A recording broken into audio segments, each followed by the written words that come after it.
Namaskaram and welcome. Today I would like to discuss a little bit on the lines of the different kind of morality that goes on in the culture and different kind of the guidelines for the spiritual growth. So we must have read everywhere in most of the different cultures that you have to overcome your limitations. For example, like you should not kill, you should not do this. For example, in Buddhism they call it a panchashil. These are rules laid out. In Sikhism it's known as the five thieves, and even in the similar lines in many sects of Hinduism or the Sanatana Dharma, there is something known as the for example, like a kama, krodha, lobha, moha and ahankara, five different things you have to leave behind and everything. But this has been so much integrated into the society that people are not very aware that these are actually the part of the spiritual practices for towards the ultimate goal. But we'll go even beyond that one. So the actual this what we call as the limitations or bondages are actually known as the Ashtapasha. There are actually 8, not 5. Why 5 and not 8 is in the the popular society and everything, because these 5 can be integrated in the society as a whole, because these 5 can be used as a part of the the morality and everything. But the other 3, apart from kama, krodha, lobha, moha and ahankara, there are 3 which is known as the grina. Grina means the disgust, and another one is the fear. Fear basically means you are scared or all these kind of things. And then the another thing is called shame, so lajja. So it's nearly impossible for you to integrate these 3, because if you go into the society and say that you should not be scared, then people, because the society itself, the main objective is the fear that people come together and stay together. So it's nearly impossible for people to tell that okay, you have to go beyond the fear also. And there is if you come people and then you should be shameless and everything, people will say okay, you have crossed your line. And similar a grina, basically disgust and everything, people say okay, this is filthy and this is holy and everything. So these are the 3 parts actually seem to not be part of the main popular society. So the original is the Ashtapasha, the 8 things that binds us as the individual being. So most of the places people say okay, you have to let go of this and you have to overcome all this, but nearly everyone is going to fail once and again. Why this actually happens is because we still have not transcended the limitation of who we are. We have not transcended our mind and body, and through the spiritual practices we can indeed do this. And going beyond this, the Ashtapasha are the integral part of the spiritual practices, mostly in the practice hardcore practices like Natha Sampradaya and then the Aghoris. So you can also read in the internet, or you can find some books also. And you cannot believe that long time ago I had a friend, he was even more spiritual than me. I was just starting out. He actually had attempted leaving his family behind and going and finding the guru in Kashi Vishwanath, in the possibly in the ghats and everywhere, where he met the guru. And then the guru actually told him that you have to stay here for 3 days, and if you are here till the 3rd day, I'm going to initiate you, but after that all your previous identity is gone, your name is gone, you cannot reach out to your parents or something like that. So for some reason he could not continue on the same path, but this is a very hardcore and everything. It's not weekend yogi or 1 hour a day kind of practice, or even 21 minutes a day. I have no judgment on that one. Everybody does because of their own karma and their capability and their priority. That's completely up to them based on their intention and intensity. But like here, like why I'm telling you all this is, if you want to see for Aghori, like there is no one, the live Aghori or anyone is no other than like a Sadhguru. There are many more in the Himalayas and in the Kashi Vishwanath, or even like the hardcore spiritual places across India and even across the world also, which may not be outside, but Sadhguru is the Aghori of them all, like one of the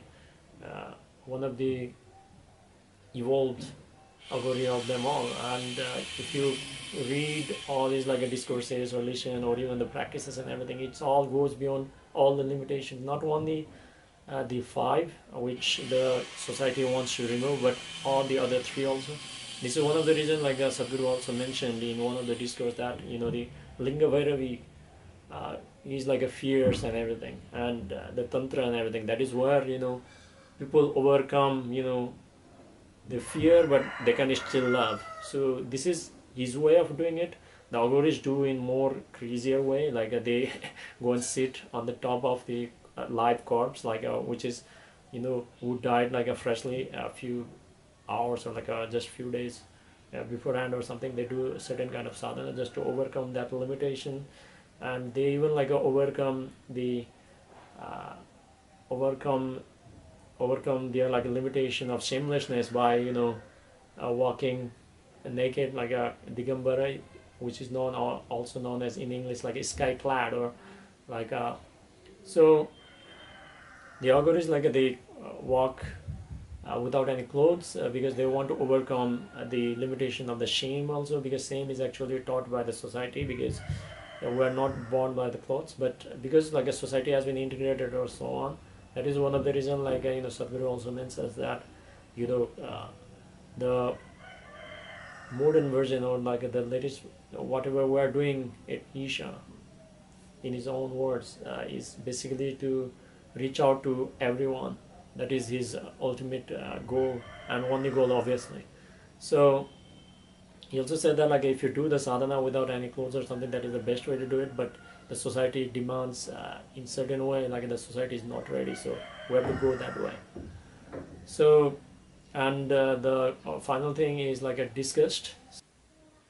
The Aghoris, if you might have seen some of the footage or something, for some like it might sound too much gross or something, but like they even consume human meat sometimes, and even like they have a bowl of the human kapala, or the human skull as the bowl to eat their food.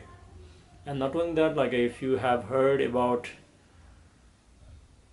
Trailenga Swami, was one of the Aghori who used to live in Banaras. So it is said that he used to defecate on the top of the Shivalingam. So it might sound like beyond our senses, but it is said that like he lived nearly 200 to 300 years, even 350 years or something.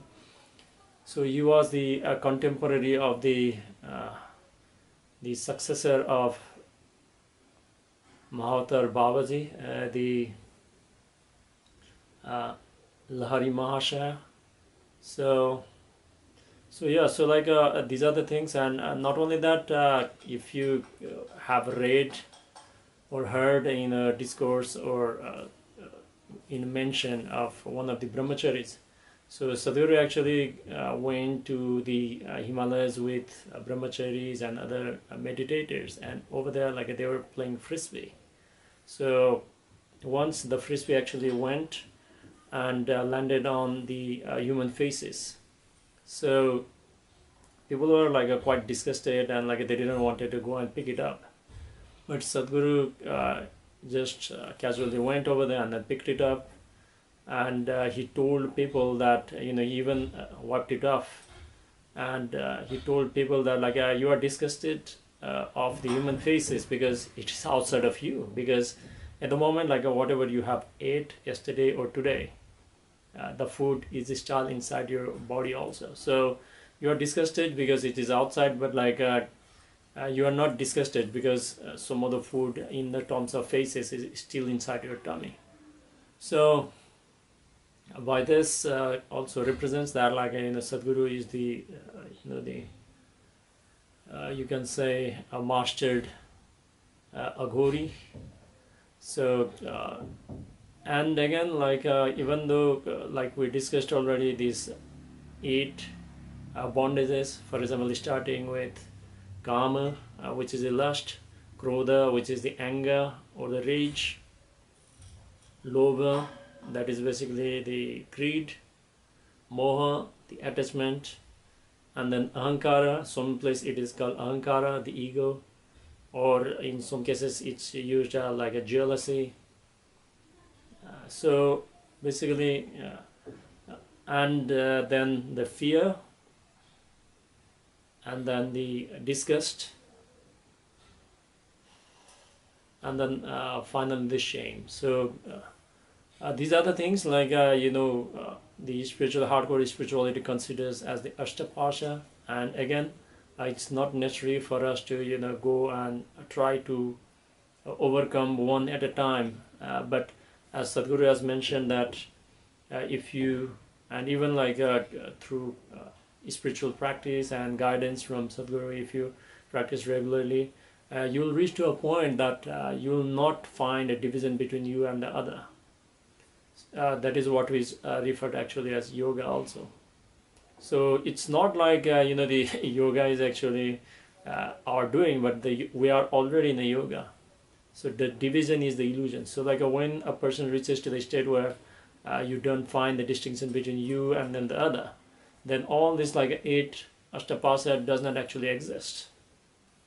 This limitation exists because you have got like fear, you got greed, you got anger, you got all this kind of different kind of emotional states or mental states, only because like you have this experience that like you are separate from somebody else.